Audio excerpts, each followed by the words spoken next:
Aujourd'hui, un texte de Yogananda lui-même à propos de cette pratique, la présence de Dieu. Mais alors, qu'est-ce que Dieu?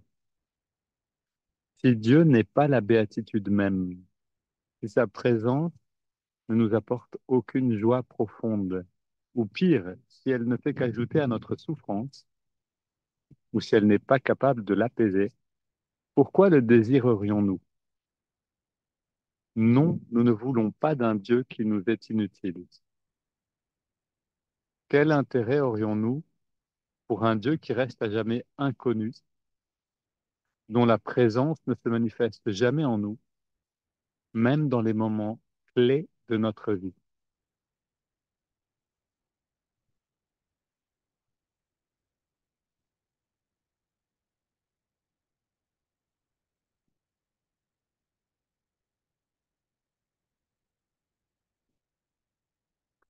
Alors, de ce texte, une question se pose.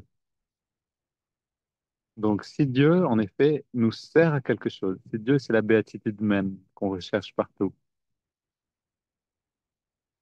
qu'est-ce que, quand on commence à pratiquer la présence de Dieu, est-ce qu'on ressent tout de suite cette béatitude? Et non, justement.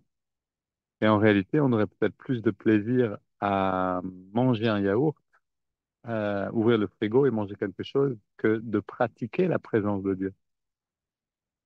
Et donc, quand est-ce que cette béatitude arrive? Yogananda, dans un autre texte, Yogananda explique que les fruits empoisonnés, c'est-à-dire les fruits des plaisirs des sens, sont sucrés au début, mais laissent un goût amer par la suite. Alors que les fruits sacrés de l'esprit, ceux qui nous élèvent vers notre vraie nature, sont souvent, sont toujours en fait, amers au départ, mais doux et même très doux par la suite. Et c'est en fait ce fruit-là, la pratique de la présence de Dieu, c'est la douceur après l'amertume de l'effort. Et c'est ça qu'on a besoin d'apprendre à désirer. Et c'est un peu comme un jogger, un sportif qui va courir un quart d'heure ou une demi-heure ou même une heure. Est-ce qu'il a du plaisir dès les premières foulées? En fait, non.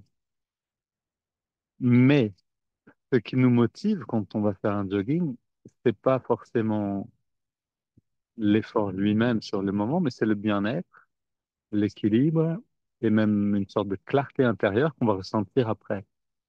C'est-à-dire, il y a des expériences intéressantes qui montrent que le cerveau ne fonctionne vraiment bien que si on fait suffisamment d'efforts physiques. Quelque chose qui n'est plus une croyance, mais qui est démontré. Le cerveau ne fonctionne réellement bien que si on a suffisamment d'efforts dans la journée. Donc, on a besoin de cet effort-là, et c'est la même dynamique quand on est dans la pratique de la présence de Dieu. Au début, on fait des efforts, on commence là où on est, dans la conscience qu'on habite à ce moment, puis on l'élève petit à petit, avec méthode, avec persévérance, en utilisant les mêmes outils, les mêmes techniques, encore et encore.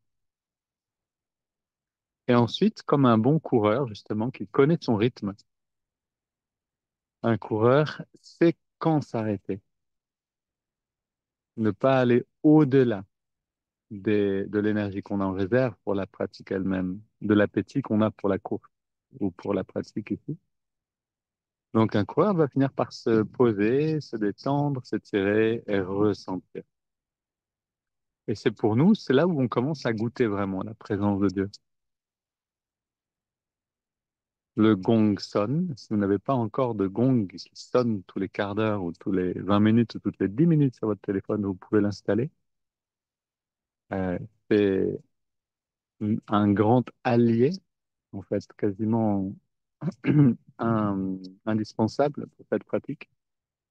Et quand on entend le gong, ok, c'est parti, on se met en mouvement, on commence, on respire et on rentre dans la pratique. Quelques minutes ou quelques secondes, quelques respirations.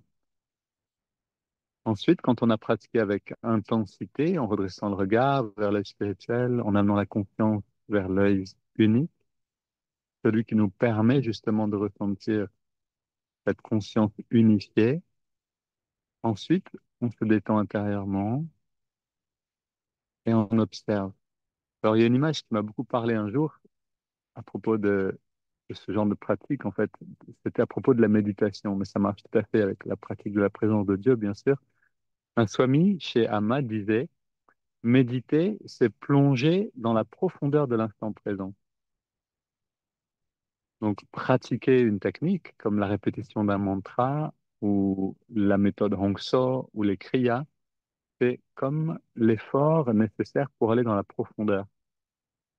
Comme un plongeur qui descend pour chercher une pierre précieuse.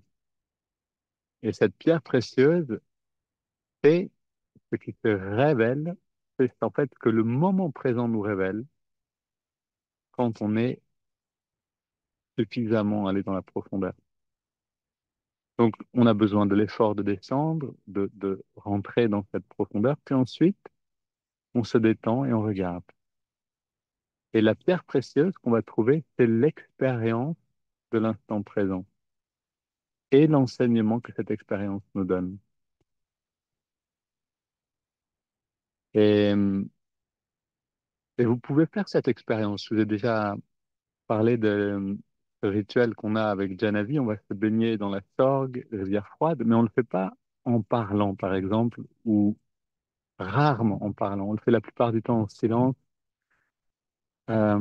et dans la pratique de la présence de Dieu. Et on entre dans la rivière de cette manière, comme on entre dans cette grande conscience.